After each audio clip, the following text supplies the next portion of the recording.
Welcome, welcome, welcome to Coffee and Tea PD with me, not me, with Anitra. Adjusting ELA lessons in a 4x4 world for high school English teachers. So we are so excited to have this very specific session for ELA teachers. I love when it's something that you know you're exactly what you're going to get. So happy about that. So who am I, the voice behind the curtain? I am Dr. Desiree Alexander. I am the founder, CEO of Educator Alexander Consulting. And these are all of the ways you can get to me. So on the Twitter, I'm at Educator Alex, Facebook, YouTube, Instagram, I'm Educator Alexander. And I have all the other social medias that I do not use. But you can follow me. You're not going to see anything, but you can follow me. All right, so there you go. That's how you can get to me. Just some announcements. We have a wonderful webinar next weekend on writing, coding, and sharing for all grades with a program called Elementary. So because the program is named Elementary, I don't want you to think it's only for elementary teachers because it's not. But it's all about writing and then like writing stories and books. And then you can actually put coding behind it for your students if you want to, and they can make the book come to life. It's a really awesome program, so you may want to come and check that out next Saturday at 11. And then we're already planning for January, y'all. We don't stop. Holidays don't stop us. So we have Organize Your Google Life with Jen is Saturday, January 16th. I can't even talk. January 16th is going to be such a good one. I saw her organizing, I saw like 5 minutes of her class and I begged her to come. I was like, you got to do the whole hour. You just have to. So she's going to come and do that. And then if you came to Mastering Mindfulness and you know how amazing Tanya is and her session was, well, she's going to come do one a month. I like to say, treat yourself once a month to come and learn how to take care of yourself and how to take care of your students. So all of this is out right now. You can go ahead and start signing up. So the first one is a new year, a new you, self-care for resiliency. So all of this is on the website. There you go. Don't say I never gave you anything. And then guess whose birthday it is Monday? It's mine. It's mine. So on my birthday, I am giving away money. I know that's opposite of what should happen, but that's okay. I'm giving away money on my birthday because I love to give. So you have 5 chances to win a $50 Amazon gift card. I did this in, I think, May of this year when everything was just dreary and I wanted to just do something to perk people up. So there you go. You have 5 chances to win. All you have to do is sign up for the newsletter, YouTube, Twitter, Facebook, Instagram. You can do all that on one page. So go there. You can sign up on that one page. You can sign up for everything. And you'll have 5 chances to win. If you're already signed up, then you're already entered. How do you like them apples? Okay, so there you go. Now, the winners will be announced on December 8th because I'm taking Monday off. So December 8th, I will announce the 5 winners. So make sure that you do that by the end of the day on December 7th. And then, of course, you can follow me later. You just won't get cash for it. Okay, and then, like I said earlier, we do have an evaluation. This link is not active, but when it will become active 15 minutes before the session ends. Now, if you're watching this on YouTube, you do not fill out the evaluation. You also do not get a certificate, but you do get the lovely knowledge. And if you're watching this on YouTube, right below the video, in the description, you can click show more and you will see the resource and anything else that you need for this session. Hello, good morning, good morning, good morning. Oh, I love where you guys are from. You're from everywhere. Oh my gosh. Brazil, Texas, Illinois. Oh my gosh, it's fabulous. I'm so happy to be here with you, and thank you, Dr. Alexander, for having me. I am so excited about talking to you guys today about sharing and dealing with these 4x4 lesson plans and what we can do to maybe make the lessons a little bit more fun for our kids so they're not so bored in class. So that's what we're going to be talking about today. So it's not going to be a whole lot of PowerPoints and that sort of thing. But what I would love is for you guys to start sharing when we get to that slide towards the end. And I'd like to know what lessons you all are implementing inside of your classrooms, and maybe we can share ideas of how to shorten them, how to maybe make them more fun and a little bit more creative. So I hope you have your coffee and your tea, and just in case you have to switch in between, because this is going to be an interesting ride, I must say. So in the morning, I had a cute little video that I'd like to share with you guys because I know this is something that we do. But in the morning, when we're first going to do our remote teaching, things just don't come out the way that we'd like them to come out. Just basically just like this morning with the tech issue, right? So trying to get everything situated, get everything organized for our kids, and just trying to find a place where we can do everything and anything that we need. So I'd like you to make a little note for yourself that a couple of things that we're going to talk about. We're going to look at some videos as well. I want you to make some note about some artwork that we would be able to look at and just kind of discuss those things, and also some text pieces. So I have a few links that are in this PowerPoint, and I will send it to Dr. Alexander for you all to have access to. Well, basically the little video was just so you can see how difficult it is for you guys to work in a virtual world. And trying to find a place where you can organize yourselves, listen to your students, talk to your students, and at the same time, if you have kids or if you have a few other things that you need to adjust, then you just have to find that place where you can actually listen and do your job. So what are the biggest classroom fears that you had during the school year that actually came true? So one of the biggest fears that I've heard from a bunch of teachers, especially this year, has to do with student engagement. So what's going on, our students are not logging in, they're not staying engaged because everything is virtual, and being in that virtual world, everything has to be quick, fast, and in a hurry. So student engagement is a big piece. Virtual overload. So we have students that are in virtual overload. Everything is online. So I'm sure that some of you have probably experienced where you have students that have difficulty looking up information, finding that information, and actually working to produce quality work. So with virtual overload, we have our students online using the laptops, we have our students using Chromebooks, we have our students using cell phones, we have them using everything. But unfortunately, with all of this technology, it seems like it's not keeping them engaged. The other thing is balancing our school site requirements. So as a teacher in the classroom, you have to teach, you still have to model, and you still have to make sure that your students are moving to mastery and that they're completely engaged. So we're going to talk about a few things today. So what are your students' virtual classroom issues? So what I've encountered as an administrator. So I must say that I am an administrator, a high school administrator, and I've been an administrator for about, it'll be 7 years in January. 7 years, yes. So what are the students' issues that I've noticed? Staying awake, staying engaged, and staying logged on. They have so many different things that are going on. I don't know about you guys, but we have students that are working and flipping burgers while they're on the cell phone trying to go through their class. So I don't know if that's something that you guys are experiencing. Staying through the entire class. Kids are not staying on.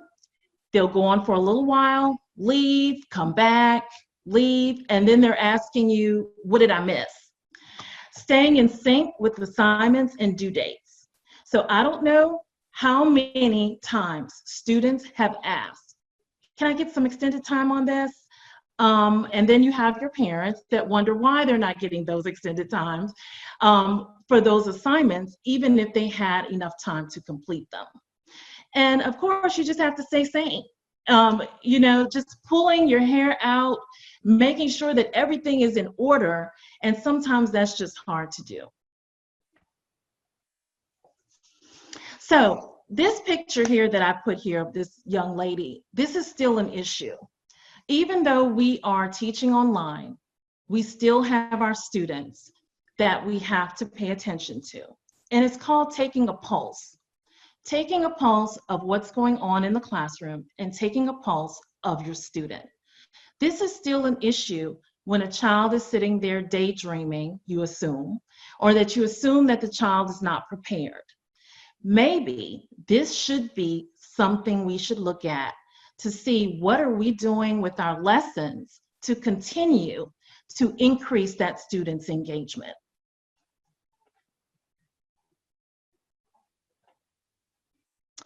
So teaching in the virtual classroom. So right now, with the situation that we're in, our students have to be so many feet apart. They have to wear PPE with their mask. And we're online, and we're online teaching. And what we're trying to do is keep that balance. And sometimes that balance is so hard. And so hopefully today, what I'd like to hear from you guys too, I really would like to know what we could do differently and how we can move forward so that your kids would be able to be fully engaged in the classroom. So I have a few scenarios. So just a few things. There was a teacher in New Jersey, and she took a little survey of her students. And she wanted to know why they were being, just felt like it was boredom just all day, every day. And it was really interesting that some of the teachers had some issues, and you really don't know that you have them. So I gave cute little names, so we're going to talk about those. Your never-ending slideshow teacher. I was guilty of this my first few years of teaching. The never-ending slideshow teacher, I was the one with the 20 to 30 slides. And really, I thought I was doing a great job. My students were paced, they were writing, their little hands were being cramped up, and I was just continuing to flip a slide over and over again. So with this, I want you to be mindful of having that never-ending slideshow. Just make sure that you have a goal in mind of what you're trying to accomplish, and you're not just trying to shove out the notes and trying to get as fast as you can. With the 4x4, it's hard. We have to shove everything, an entire year in a semester. And the trouble comes when you have to actually try to pace yourself out. And you realize, wow, I have to cut this. I can't get to here, and you're expecting me to get this. Or I really have to change this up. Maybe I can't work on this, and I have to work on something else. And then, of course, at the end, can you read this? And if not, so what if you can't? Try to pay attention. Sometimes we do this with our slideshow, and sometimes you'll see this in mine as well. But try to be mindful of our students. You have a lot of students with disabilities. Some have difficulty reading certain colors. Some have difficulty with so many graphics on the PowerPoint. Please pay attention to that when you're preparing. PowerPoint Queen and King. This is when we're using PowerPoint overload. There are so many other tools. So on the sheet that Dr. Desiree put in the link there, it's a list of tech tools, and some of them you may recognize. We have Nearpod, we have Camming, we have all of these great other tools. We have the old stuff like Glockster. You also have Prezi. You have all of these other SlideShare showing tools. In addition to Google, you also have Google Slide. So having all of those materials will be great as a valuable tool. However, you don't want to do it too much and it be completely an overload for the kids because they'll just zone out. Mr. and Mrs. Showstopper movie player. So I'm going to show you just a bit of how you can actually show a movie. Now, because I know my other little link didn't work as well, this is why I'm going to make sure that you all have access to this PowerPoint because it's all embedded within the PowerPoint. But showing a movie in its entirety, it may sound like a great idea when you think about it, but you want to do it in small portions. So my suggestion is to have the link and also have the clips. You don't need to show an entire movie in order to get all of your information through to what you're trying to teach. I want to show you how to use separate little clips. And as I said, if I can get it, great. If not, it's going to be in that PowerPoint where it's going to be embedded. So I want you to be able to know that you're not supposed to basically show an entire film. And I've seen this, where you've seen maybe a couple of kids and they're watching the film and then they're completely zoned out. So we're going to talk about that as well. So Get It Done or Not of the Who Cares crew.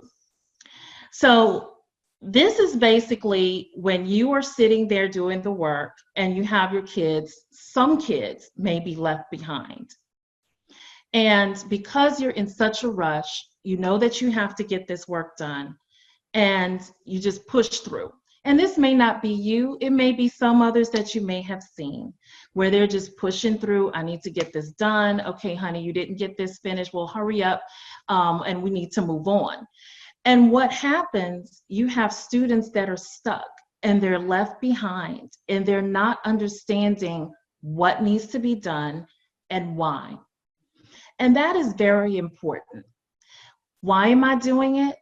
How am I doing it?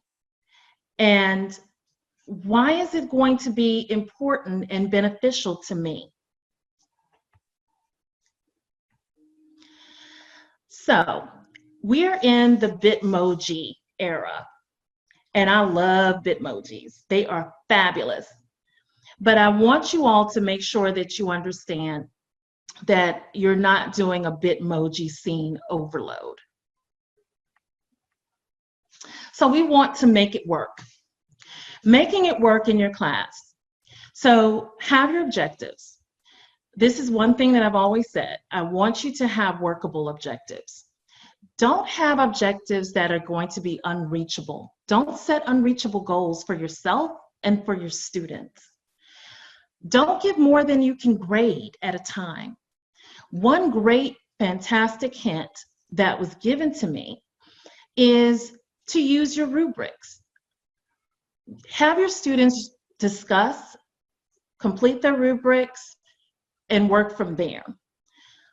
The goals that you're setting or the goals that you'd like your students to reach, not so much for you on how much you can actually hit and complete within the time span of your unit, but what are the reachable goals for your students?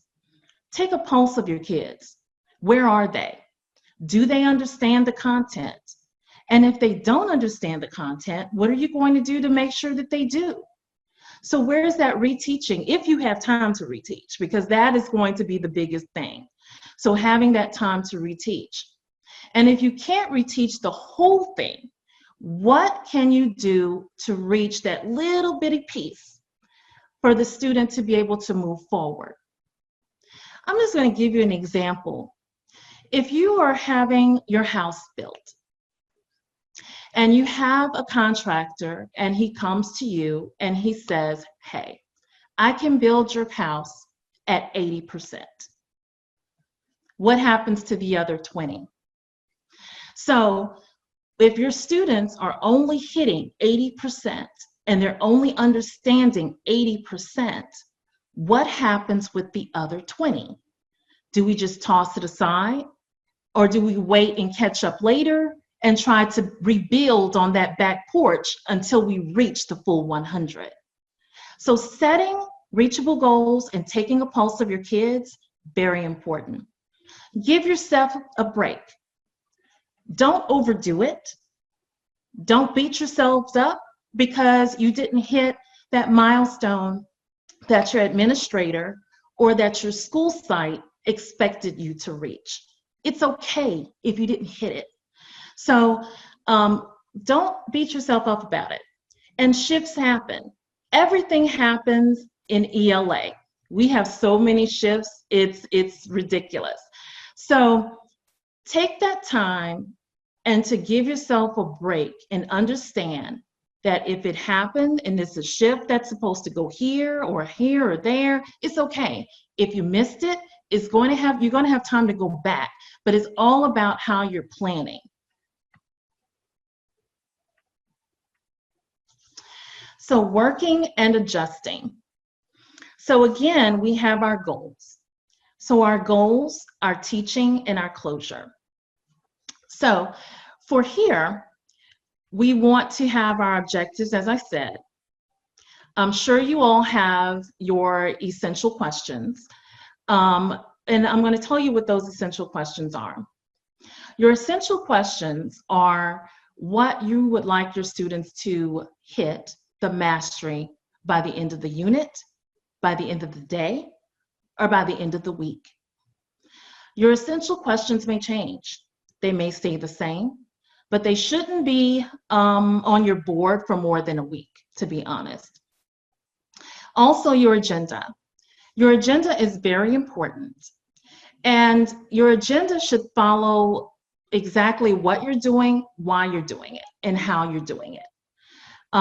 Transitions, please make sure that, that your transitions are good and that you're giving enough time with the 4x4. So this is my suggestion with 4x4 and your transitions. In the beginning, you should have maybe about 10 minutes. 10 minutes, that should be taking your roll, maybe going over a quick little bell ringer, no more than 10. After that, you'll have your online review. And your review should be just a little short of what happened the day before. After that little review, you need to take a pulse of your kids again and see where they are. And do all of that before you begin your lesson. So when you're teaching, manage the text with a theme. That's the easiest way for you to get a huge amount of text completed. Find out what the theme is, discover what that is.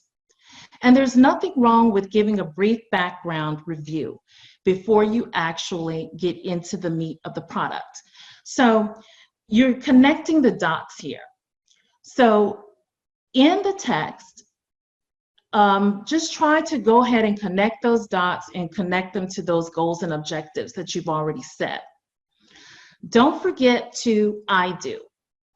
We do that sometimes because we expect if we tell the students, this is what you're going to do, this is what I need you to do, they got it, and they're going to move on. Sometimes our kids need an I do. That means that you're going to model what you want your students to accomplish. If you give directions, great. One thing that always worked for me was to actually ask my students, hey, Jenny, why don't you explain to Matthew what I just said? Sometimes hearing from a peer is a lot better than hearing from one of us. The next thing is, of course, when we do it together, you're going to get a chance to show me what you know, and then I'm going to give a chance to you to explain. And then I'm going to give you feedback. Feedback is so essential because it gives our students the red light, green light, or yellow light. It tells them, hey, you're green, you're ready to go, I can move on. Red, stop, wait a minute, you didn't get exactly what I was going for, so I need to go back and rethink some things. Yellow, okay, we kind of got it, seems kind of good. We're going to maybe touch base on it one more time, but we're going to keep moving. So finally, the you do. That is the applied practice. Here you have your students, this is where they shine. This is where they get a chance to show you, hey, this is what I know, this is what I can do. And then, as a teacher, move on. The closure is very important. The open-ended questions, waiting for a response, and planning for the next meeting. Try not to give your students a yes/no answer. So, does the story have an example of alliteration? Yes. Where? So always ask more in-depth questions rather than yes and no. Try to wait for a response. So don't just automatically move to the next student because the child is taking a long time. Give that student some wait time. And I know we've heard it so many times. You have heard so many educators say, give the student wait time, give them wait time. It is essential. You have to give that student that wait time before you move on, because we never know why they're taking so long. They could be nervous. Maybe they don't want to talk to you in front of others, or maybe they feel a little bit shy in front of their peers. But make sure that you give them that time, and make sure you do a closure at the end, which is the plan for the next meeting. And when you're planning for the next meeting, it should tie together with what you've already done. Okay? Now, the other final thing, or not final, but one of the questions I would like to have answered is how to use film and text. So when we're using film and text and art, I find that this is very interesting, and this is a great way to kind of slim down your assignments and also get the meat of the information of what you're trying to share. So I'm going to do this.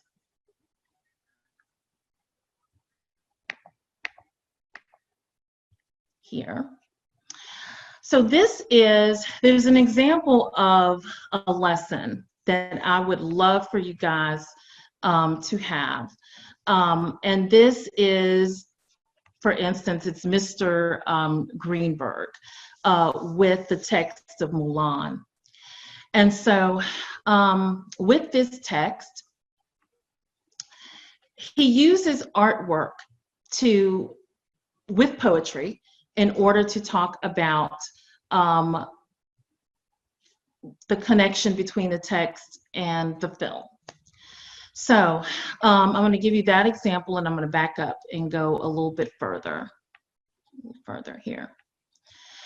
All right, this example has to do with the Joy Luck Club. So the links that you have here that I'm not going to try to attempt to share because I don't know if it'll work, but the Joy Luck Club, this is the text here of the entire book. So one thing that we find difficulty in is trying to teach an entire novel, and we don't have the time to teach the novel. So the best time to do that is to search by theme. Look through the novel, decide on which chapters would do best for you in looking for that theme, and then moving on. Making an author connection as well. There are great videos out there. On the Tech Tools list, there are several sites that you are able to use that will purify your YouTube videos. It'll either purify them, it'll take the content out, the rough content out, and make it clean.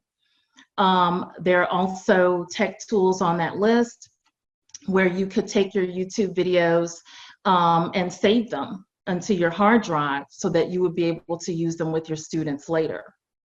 And this is all an attempt to purify, clean it up so that the content is acceptable for when you're teaching it and showing it in the classroom.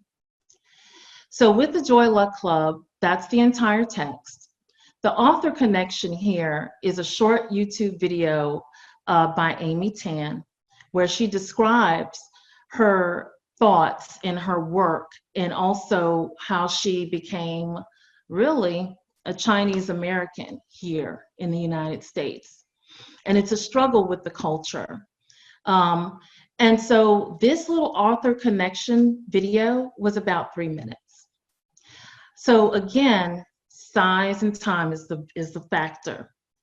Shortened from the Joy Luck Club. We all know what the Joy Luck Club, if you've never read it, but if you have, you know that there are some content in there that you may not want to share with a certain level or grade level of student.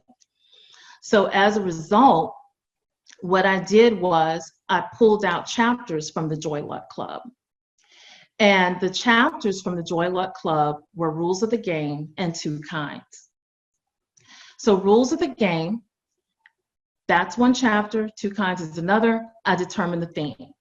So what's the theme that I'm looking for? So I have this huge text that I've read, and now I'm trying to decide what the theme is so that I would be able to touch on each one of my content area with the standards. So where am I going with it?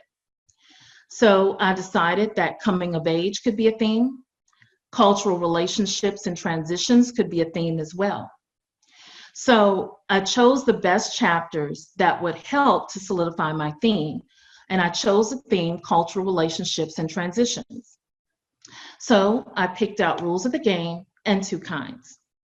Rules of the Game deals with Waverly Zhang, where she is thought to be a chess prodigy, champion, and she has a conflict with her mother about becoming a chess champion. Online, I found a clip, YouTube clip, of Waverly addressing her mother and choosing to quit chess. Video, 2 to 3 minutes. The next one, Two Kinds, talks about, again, this is Jingmei as a prodigy who refuses to play piano. And when she plays it, she fumbles through it. And she fakes playing piano until it's time for her to actually do her recital, and she doesn't do well and embarrasses her family. Again, I found a little clip, about 2 to 3 minutes. Dividing your students according to the chapters and then giving them those guided questions will be helpful. So if you are doing this in your 4x4 and virtually, you would have to actually use other types of tools, which means Google Classroom you could use, and actually put those documents there for the students to actually share and type and add into information, but we'll talk about that as well. So the key here is to not find clips that are so overwhelming of 10, 15, and 20 minutes. That's not the purpose. The purpose is to find and zone in on what you're trying to move and what your topic will be, what your theme will be, and to move those students to that content area to mastery. That's the whole thing, nothing more. Okay? Another example of this would be with Sandra Cisneros. Okay, so here again, I found a short clip, 5 minutes, author connection, Sandra Cisneros, where she sits there and she talks about her life. Only Daughter is a short story, or not really story, but a short biography of her. 2 pages, that's it, no more than 2 pages. Here she discusses her family dynamic. She comes from a family of 9 boys, the only girl. And in that short little mini biography that she has, it reads like a story, like it's not even her that's going through this, but it's short, you hit the theme, and you connect it. So here, you can ask your students to write a comparison contrast essay as an end result. Here, you can actually talk and have students compare. So what did you learn here in Amy Tan's and Jing Mei and Waverly, in Amy Tan's book, those chapters? What's the difference between those chapters and Sandra Cisneros' Only Daughter? How are those two elements completely connect? So this is one way where you can get all of the information that you need, shorten it, make a connection. What I've found in the classroom is that some of our students are lacking the background knowledge.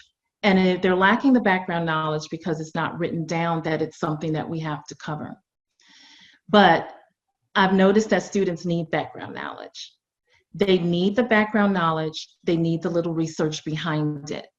But we don't have to tell them, hey, go to this site, go to that site, and go to this site. We can actually show it, but it can't be so overwhelming where they'll zone out on you and they won't complete the assignment.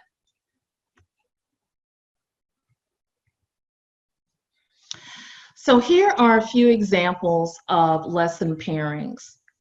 And I just wanted to just touch base on maybe a few texts that I'm familiar with, that I've had teachers say that there was some difficulty. First of all, again, you identify the theme. Here is the Odyssey. Odyssey is huge, but you may not be able to cover all of the books. So you may choose books 1 through 14, or in this case, that would go with this text in the art and music, you may cover books 12 through 14. So here, the Odyssey, the books 1 through 14, I paired it with art and music. This takes a lot of research to do, but trust me, once you do the research, once you look through it, it goes by so fast. And your students are going to enjoy the creativity and the difference. You have to cover the Odyssey. How can you make the Odyssey more fun? So an example of that is through Siren Song by Margaret Atwood and Sirens by J.W. Waterhouse. That's a piece of art that would be great. And also you can add in some music as well. So I've added those things there for you. With the Siren Song, we're talking about poetry and we're talking about art and music and all of that. So when we're looking at the artwork by J.W. Waterhouse, we're looking at the description, we're looking at the color, we're talking about the artist's emotion and symbolism. This is what we can talk about. You can actually divide your students for that particular group and just say, hey, you're going to look at this artwork and you're going to focus on here and you're going to talk about this.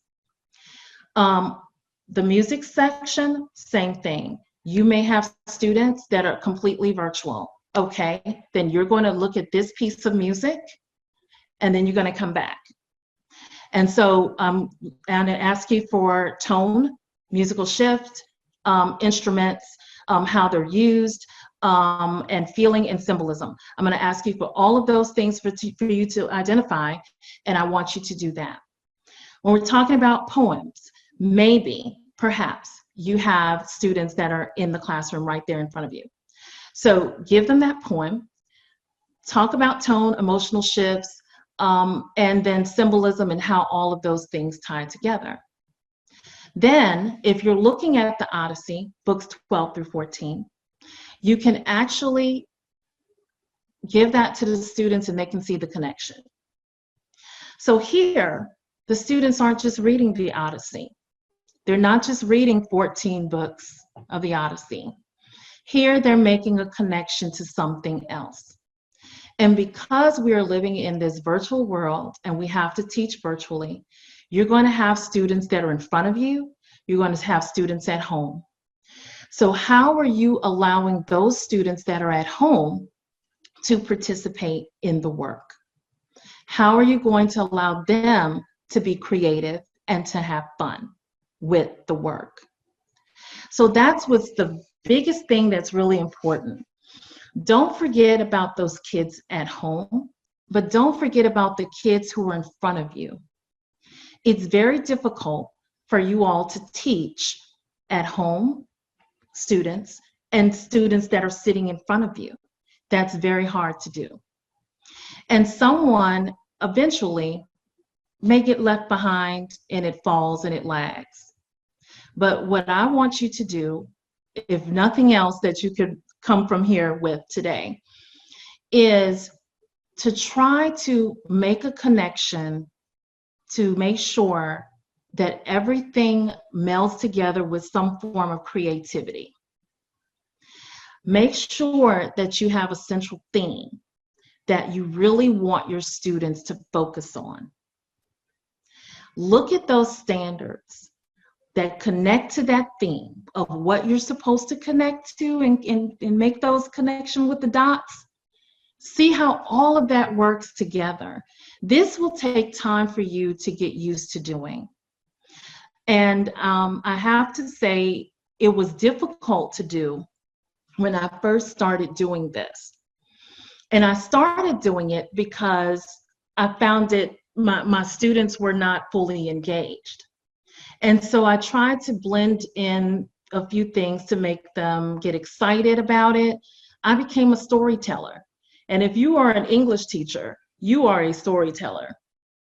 And building up that excitement for those students so that they would get excited about reading the Odyssey and saying, hey, we're going to look at this piece of artwork. We're going to look at this poem that may go together with this.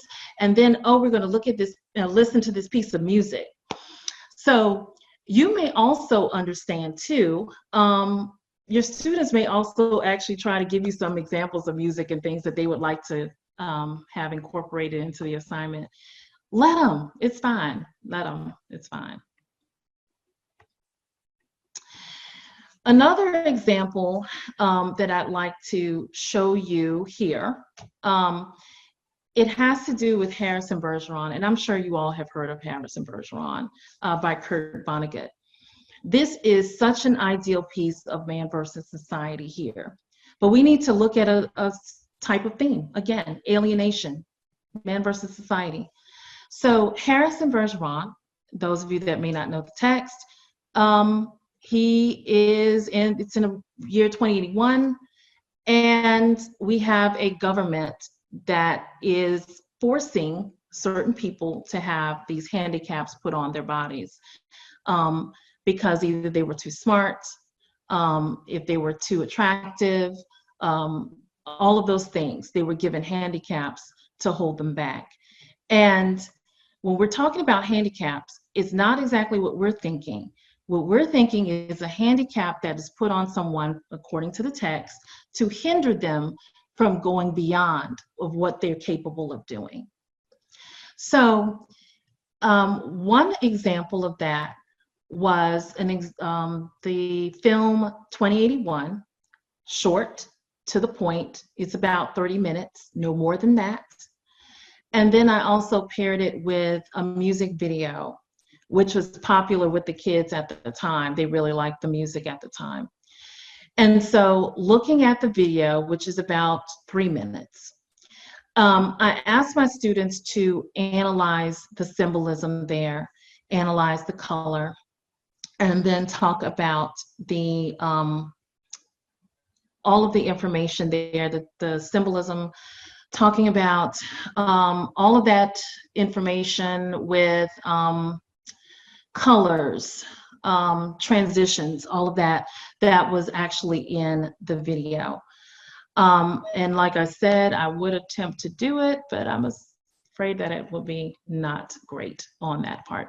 So encouraging the analysis of the word text and ensuring you are using those types of guided notes, those things are very important. So guided questions as well. Again, making sure that the questions are not just yes, no, maybe, but actually ask them to go a little further with the discussion, and incorporating their own responses to be able to move on to another review.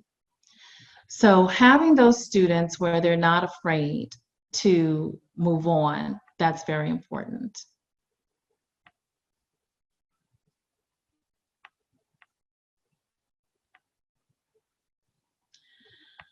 So I'm at the end, and the only reason I am at the end, and I'm looking at the chat here, I'm just now opening your text, I'm sorry. So, but what I'd really like you to have time to do is just to ask a few questions, because like I said, I'm definitely going to send this PowerPoint, because then you will really see the pieces of the lessons that I put together. And you're welcome to have them. These are yours. You're welcome to, to have them and to use them. You're welcome to adjust it however you see fit. You're welcome to do any of that. Also, what I would love to do, if you'd like, if you have a lesson that is really hard, and you don't know what to do with it, you can let me look at it. I can give you some suggestions. And that's kind of what I was hoping for today, that we would have had time to really do. I would have liked to know what lessons that you guys were using and how we could have made them a little shorter, a little bit more creative, and just to kind of move things along. Do you want me to turn on the microphone and they can hop on the mic, and at least you can get maybe one or two? Yeah, one or two would be great. Actually, hi. I am teaching right now my 8th grade. I teach 9th grade. So last year they were supposed to have read To Kill a Mockingbird at the end whenever we got caught in the pandemic. And the majority did not. And I was like, you guys are not going to get through me without having visited this type of thing, which really, do you teach that at 9th grade? Because I feel like it's a 9th grade book and it's been shuffled around everywhere here, well, between 8th and 9th. And I feel like I want to claim it back. But anyway, that's beside the point.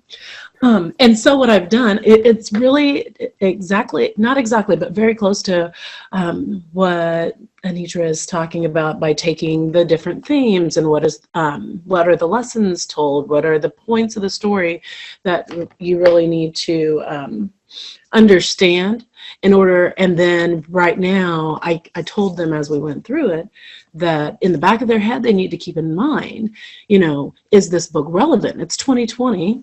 What has happened? How did the book come to be? We're doing the background, just almost exactly as you pointed out here. And I think this is a great idea because you can, one, cover so many other different things. And there was someone in the chat who had mentioned the fact that right now, finding time to read for ourselves a lengthy book is something that it's like, we don't even have the time for that. But I mean, I think that's a great idea. But yeah, that's what I have done. I've done it pretty much like what you've said, with taking the themes and doing the just the message of the story. So I appreciate seeing like, okay, I'm on the right track with what I'm doing. So thank you very much for that. And I think one thing that would be great for you guys to do, don't take everything upon yourself and just do it alone. The best thing for me when I taught in the classroom, I had a peer. I had another teacher that was excellent. We were on the same page. And we split up a lot of things. She worked on something, I worked on something. And then when we combined it, we had a great lesson. So that's one way that you can actually kind of slim down on some of that so that you're not overworking. We want to work smarter and not harder. I'm one, and I teach all of the freshman class, so it's hard to share with that whenever my other coworkers, they each have a class. We're in a smaller school, so it would be really cool. I do bounce ideas off from one another, but that's a good idea too. Thank you. Yes. Well, I'll definitely give you some ideas. Actually, if you give me, send me what you're teaching for the semester, and I can send something right back to you, if that's okay. That's cool. Yeah, thank you very much. Can you put up your contact information again? Sure. And guys, we are done. Make sure that you fill out the evaluation. But if you wanted to hop on the mic and get some advice from Anitra, I can stay on, if she can stay on, from like a couple more minutes. So if you want to quickly get some advice, go ahead and hop on the mic while Anitra puts up her contact information so you'll know where to email her. Do you have it on the slide, Anitra?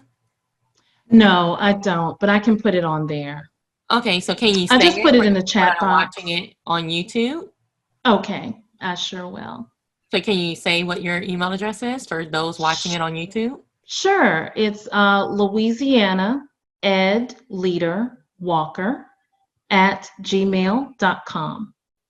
Thank you so much, Anitra. This was really, really helpful, and I really love all of the very specific examples that you gave. And they have people in the chat saying, you know, they can take it and modify it. So thank you for everything. We do appreciate it. Thank you so much. You guys have a great day.